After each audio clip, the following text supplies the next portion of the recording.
நீங்கள் வாழ்க்கையில் தோற்றதற்கு காரணம் திறமை இல்லாதது இல்லை. பல நேரங்களில் காரணம் ஒன்றுதான். நீங்கள் உங்களை மற்றவர்களோடு ஒப்பிட்டு உங்களுடைய ஆன்ம பலத்தை நீங்களே அழித்துக் கொள்கிறீர்கள். அவன் முன்னேறிட்டான், அவளுக்கு நல்ல வாழ்க்கை கிடைத்துவிட்டது, அவர்களுக்கு பணம் இருக்கு, அவர்களுக்கு சப்போர்ட் இருக்கு, அவர்களுக்கு வாய்ப்பு இருக்கு, என்னிடம் மட்டும் ஏன் எதுவும் இல்லை? இந்த கேள்விகள் அமைதியாக உங்கள் மனத்திற்குள் நுழைந்து உங்கள் நம்பிக்கையை மெதுவாக திருட ஆரம்பிக்கும்.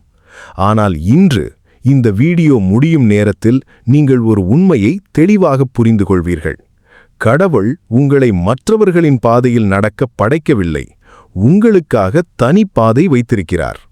முதலில் இந்த வீடியோ ஒரு லைக் கொடுத்து காமெண்ட்ல ஒப்பிட மாட்டேன் என்று எழுதுங்கள்.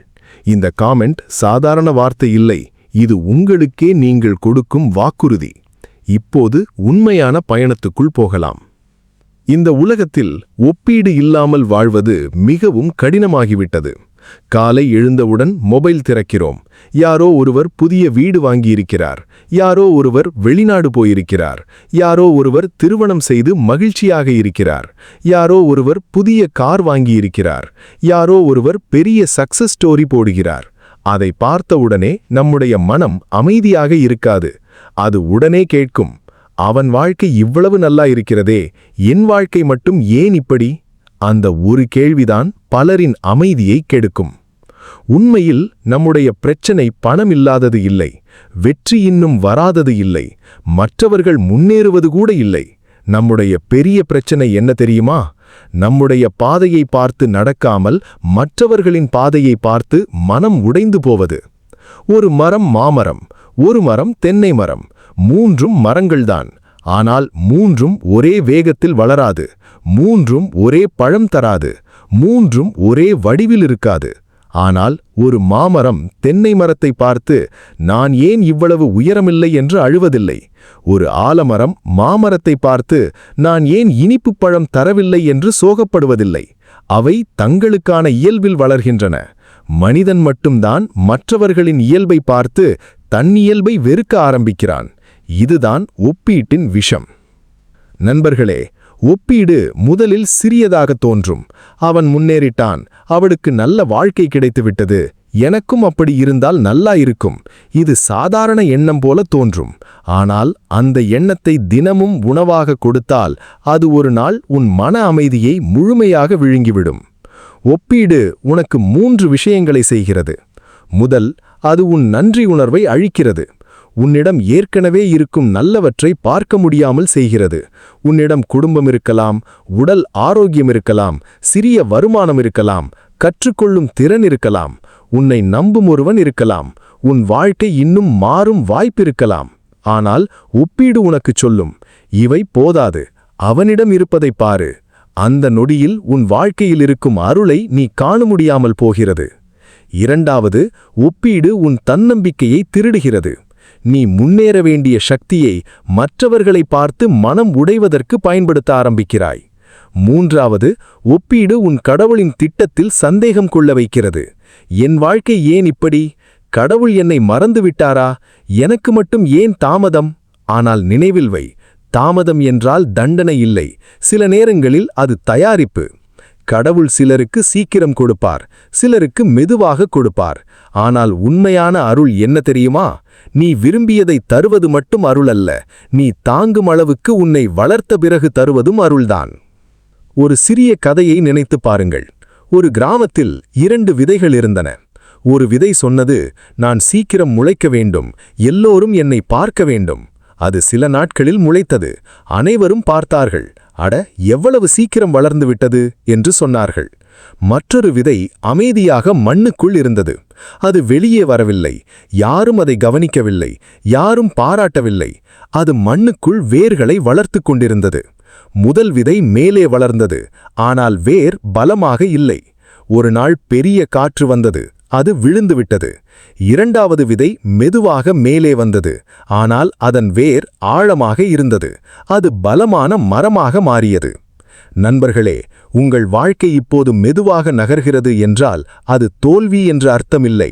கடவுள் உங்களை மேலே காட்டுவதற்கு முன் உள்ளே வேரூன்ற வைக்கிறார். மற்றவர்கள் வெளியில் வளர்கிறார்கள் போல தெரியும், ஆனால் உன்னுள் கடவுள் ஆழமான வேலை செய்து கொண்டிருக்கலாம். அதனால்தான் ஒப்பிடாதே. நீ இப்போது தெரியாமல் இருக்கலாம், ஆனால் உருவாகிக் கொண்டிருக்கிறாய். சமூக வலைதளங்களில் நாம் பார்க்கிற வாழ்க்கை முழு உண்மை அல்ல, அது ஒரு சிறிய பகுதி மட்டும். அவர்கள் வெற்றியை காட்டுவார்கள், ஆனால் அவர்கள் அழுத நிறவுகளை காட்ட மாட்டார்கள். அவர்கள் பணத்தை காட்டுவார்கள், ஆனால் கடனை காட்ட மாட்டார்கள். அவர்கள் சிரிப்பை காட்டுவார்கள், ஆனால் உள்ளே இருக்கும் பயத்தை காட்ட மாட்டார்கள். அவர்கள் கொண்டாட்டத்தை காட்டுவார்கள், ஆனால் தனிமையை காட்ட மாட்டார்கள். ஆனால் நாமோ என்ன செய்கிறோம்? அவர்களின் ஹைலைட்டை நம்முடைய கஷ்ட நேரத்தோடு கம்பேர் பண்ணுகிறோம். அதுதான் மனதை உடைக்கிறது. நீங்கள் ஒருவரின் வாழ்க்கையின் ஒரு புகைப்படத்தை பார்த்து உங்கள் முழு வாழ்க்கையை ஜட்ஜ் பண்ணக்கூடாது. ஒரு பக்கம் மட்டும் பார்த்து புத்தகத்தின் முடிவை சொல்ல முடியுமா? அதேபோல மற்றவர்களின் ஒரு வெற்றி தருணத்தை பார்த்து உங்கள் வாழ்க்கை தோல்வி என்று முடிவு செய்யாதீர்கள். ஆன்மீகத்தில் ஒரு ஆழமான உண்மை இருக்கிறது. ஒவ்வொரு ஆன்மாவுக்கும் தனி கர்ம பாதை இருக்கிறது. ஒருவரின் பாடம் பணத்தின் மூலம் வரும், ஒருவரின் பாடம் உறவுகளின் மூலம் வரும், ஒருவரின் பாடம் உடல்நல சோதனையின் மூலம் வரும், ஒருவரின் பாடம் தனிமையின் மூலம் வரும், ஒருவரின் பாடம் தாமதத்தின் மூலம் வரும். அதனால் மற்றவர்களின் வாழ்க்கையை பார்த்து உன் வாழ்க்கையை மதிப்பிட முடியாது. அவர்களின் கர்மபாதம் வேறு, உன் கர்மபாதம் வேறு. அவர்களுக்கு இன்று கிடைத்தது அவர்களுடைய பாதைக்கு தேவையானது. உனக்கு இன்னும் கிடைக்காதது உன்னை தண்டிக்க அல்ல, சில நேரங்களில் அது உன்னை பாதுகாக்க. நாம் சில விஷயங்களுக்கு இன்னும் தயாராக இருக்க மாட்டோம். ஆனால் ஆசை அவசரப்படும், அகந்தை ஒப்பிடும், மனம் அழும். ஆனால் கடவுள் அமைதியாக காத்திருப்பார். ஏன் தெரியுமா?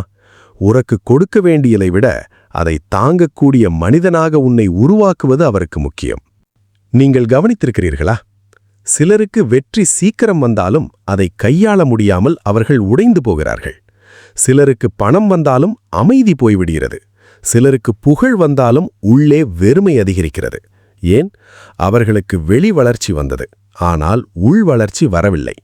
அதனால்தான் கடவுள் சிலரின் வாழ்க்கையில் தாமதத்தை அனுப்புகிறார்.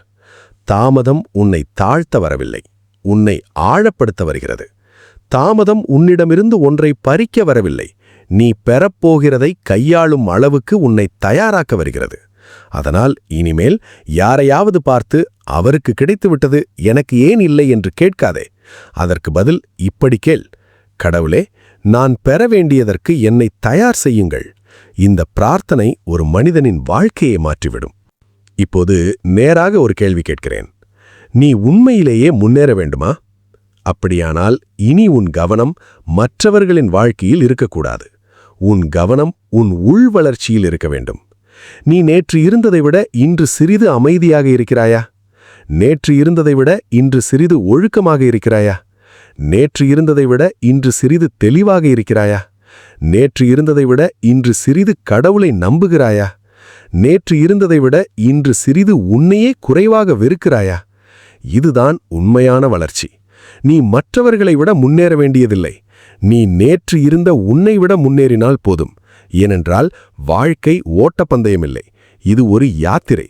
ஒவ்வொருவருக்கும் தனி பாதை, தனி சுமை, தனி அருள், தனி நேரம், தனி இலக்கு. நீ வேறொருவரின் வேகத்தில் ஓட வேண்டிய அவசியமில்லை. நீ உன் பாதையில் நம்பிக்கையோடு நடக்க வேண்டும். இப்போது ஒப்பீட்டிலிருந்து விடுபட 3 ஆன்மீக பயிற்சிகளை பார்க்கலாம். முதல் பயிற்சி நன்றி உணர்வு. ஒவ்வொரு நாளும் இரவு தூங்குவதற்கு முன் உங்களிடம் இருக்கும் 3 அருள்களை எழுதுங்கள். இன்று நான் உயிருடன் இருக்கிறேன், இன்று எனக்கு உணவு கிடைத்தது, இன்று நான் கற்றுக்கொள்ள ஒரு வாய்ப்பு கிடைத்தது, இன்று நான் ஒரு தவறை புரிந்து கொண்டேன், இன்று நான் இன்னும் முயற்சி செய்ய முடிகிறது. இந்த மாதிரி எழுதுங்கள். நன்றி உணர்வு வந்த இடத்தில் ஒப்பீடு பலமிழக்க ஆரம்பிக்கும்.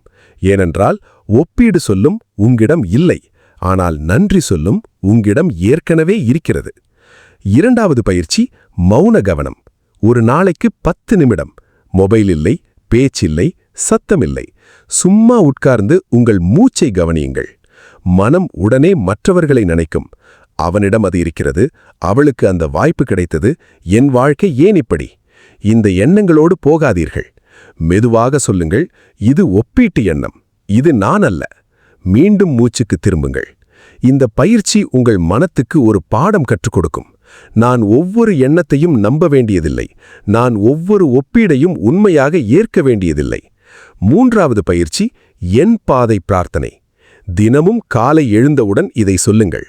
கடவுளே, இன்று நான் மற்றவர்களை பார்த்து மனம் உடையாமல் என் பாதையை நம்பி நடக்க உதவி செய்யுங்கள். எனக்கு உரியதை சரியான நேரத்தில் தருவீர்கள் என்ற நம்பிக்கையை தாருங்கள். நான் பெற வேண்டிய அருளுக்கு என்னை தயாராக்குங்கள். இந்த பிரார்த்தனை உன் மனத்தை ஒப்பீட்டிலிருந்து நம்பிக்கைக்கு கொண்டு வரும். இப்போது இன்னொரு முக்கியமான உண்மை. ஒப்பீடு எப்போதும் வெளியில் ஆரம்பிக்காது. அது உள்ளே இருக்கும் குறை உணர்விலிருந்து ஆரம்பிக்கும். நீ உன்னை மதிக்காத போது மற்றவர்களின் வாழ்க்கை உன்னை குத்தும். நீ உன் பாதையை நம்பாதபோது மற்றவர்களின் வெற்றி உனக்கு வழியாக இருக்கும். நீ உன் உள்ளார்ந்த மதிப்பை மறந்தால் மற்றவர்களின் பாராட்டு உனக்கு பொறாமையாக மாறும்.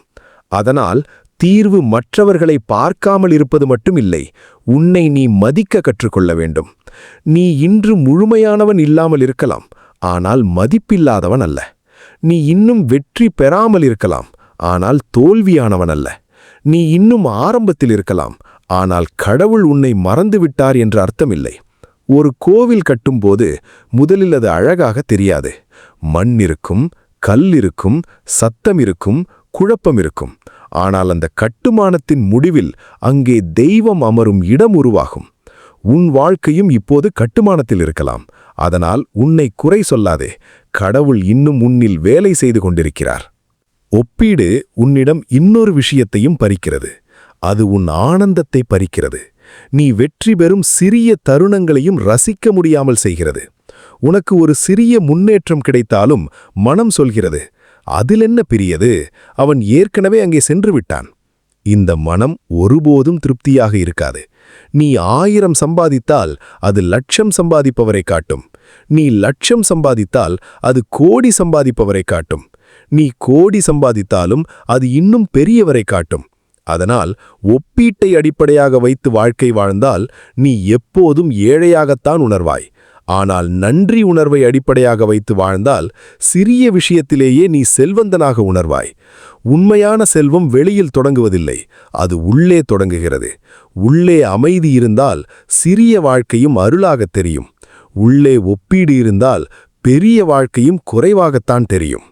இப்போது உன் வாழ்க்கையில் ஒரு புதிய விதியை அமைக்க வேண்டும். நான் எல்லோரையும் பார்த்து வாழ மாட்டேன், என்னை வழிநடத்தும் கடவுளை நம்பி வாழ்வேன். இந்த விதி உன்னை விடுவிக்கும். யாராவது முன்னேறினால் பொறாமை கொள்ளாதே, அவர்களுக்கு மனதார வாழ்த்து சொல். ஏன் தெரியுமா? மற்றவர்களின் அருளை பார்த்து பொறாமை கொள்வது உன் மனத்தை சுருக்கிவிடும். ஆனால் மற்றவர்களின் அருளை பார்த்து வாழ்த்து சொல்வது உன் மனத்தை விரிவாக்கும். நீ மனதார சொல்லு, கடவுள் அவர்களுக்கு கொடுத்தார், எனக்கு உரிய நேரத்தில் எனக்கும் தருவார். இந்த நம்பிக்கை இருந்தால் மற்றவர்களின் வெற்றி உன்னை காயப்படுத்தாது, அது உனக்கு நம்பிக்கை தரும். அவருக்கு நடந்தது என்றால் எனக்கும் சரியான நேரத்தில் நடக்கும். இதுதான் ஆன்மீக பார்வை. இன்னொரு முக்கியமான விஷயம், சில நேரங்களில் நாம் ஒப்பிடுவது வெற்றியை மட்டுமல்ல, நாம் துக்கத்தையும் ஒப்பிடுகிறோம். அவருக்கு எல்லாம் ஈஸி, எனக்கு மட்டும் இவ்வளவு கஷ்டம். அவர்களுக்கு நல்ல குடும்பம், எனக்கு சப்போர்ட் இல்லை. அவர்களுக்கு வாய்ப்பு, எனக்கு தடைகள். ஆனால் உண்மை என்ன தெரியுமா? ஒவ்வொரு வீட்டிலும் ஒரு தெரியாத கண்ணீர் இருக்கிறது. ஒவ்வொரு சிரிப்புக்கு பின்னாலும் ஒரு மறைந்த கதை இருக்கிறது. ஒவ்வொரு வெற்றிக்கு பின்னாலும் ஒரு வலி இருக்கிறது. நீ பார்க்காத சுமையை வைத்து மற்றவர்களின் வாழ்க்கையை எளிது என்று சொல்லாதே. அதேபோல் நீ தாங்கும் சுமையை வைத்து உன் வாழ்க்கையை சாபம் என்று சொல்லாதே. சில சுமைகள் உன்னை உடைக்க வரவில்லை, உன்னை பலமாக்க வருகிறது. கல் மீது அடிக்கப்படும் அடிகள்தான் அதை சிலையாக மாற்றுகின்றன. உன் வாழ்க்கையில் வந்த சோதனைகள் கூட உன்னை ஒரு உயர்ந்த மனிதனாக செதுக்கிக் கொண்டிருக்கலாம். அதனால்தான் ஆன்மீக மனிதன் கேட்பான், ஏன் எனக்கு இந்த சோதனை என்று அல்ல. அவன் கேட்பான், இந்த சோதனை என்னை என்ன கற்றுக் கொடுக்க வந்திருக்கிறது? இந்த கேள்வி உன்னை பலவீனத்திலிருந்து ஞானத்துக்கு அழைத்துச் செல்லும். நண்பர்களே, இன்று நாம் பார்த்த உண்மை இதுதான். ஒப்பீடு உன் அமைதியை திருடும். ஒப்பீடு உன் நன்றி உணர்வை அழிக்கும். ஒப்பீடு உன் ஆன்ம பலத்தை குறைக்கும். ஒப்பீடு கடவுளின் நேரத்தில் சந்தேகம் கொள்ள வைக்கும். ஆனால் நம்பிக்கை உன்னை நிலைநிறுத்தும். நன்றி உணர்வு உன்னை அமைதியாக்கும். மௌனம் உன் மனத்தை தெளிவாக்கும். உன் பாதையை ஏற்றுக்கொள்வது உன்னை விடுவிக்கும். இனிமேல் யாராவது பார்த்து மனம் உடையும் போது ஒரு விஷயம் மட்டும் நினைவில் வை. கடவுள் உன்னை காப்பியாக படைக்கவில்லை, அவர் உன்னை ஒரிஜினலாக படைத்துள்ளார். உன் குரல் வேறு, உன் பாதை வேறு, உன் நேரம் வேறு, உன் பாடம் வேறு, உன் அருள் வேறு. அதனால் மற்றவர்களின் வாழ்க்கையை பார்த்து உன் ஆன்மாவை காயப்படுத்தாதே. நீ தாமதிக்கவில்லை, நீ உருவாகிக் கொண்டிருக்கிறாய். நீ பின்தங்கவில்லை, நீ உன் பாதையில் நடக்கிறாய். நீ தோல்வியல்ல, நீ இன்னும் முடிவடையாத ஒரு தெய்வீக வேலை. ஒரு நாள் நீ திரும்பி பார்த்து புரிந்து கொள்வாய். அந்த தாமதம் எனக்கு தேவையானது, அந்த சோதனை எனக்கு தேவையானது, அந்த தனிமை எனக்கு தேவையானது, அந்த காத்திருப்பு எனக்கு தேவையானது. ஏனென்றால் அவை அனைத்தும் சேர்ந்து உன்னை இன்று உள்ள மனிதனாக உருவாக்கும்.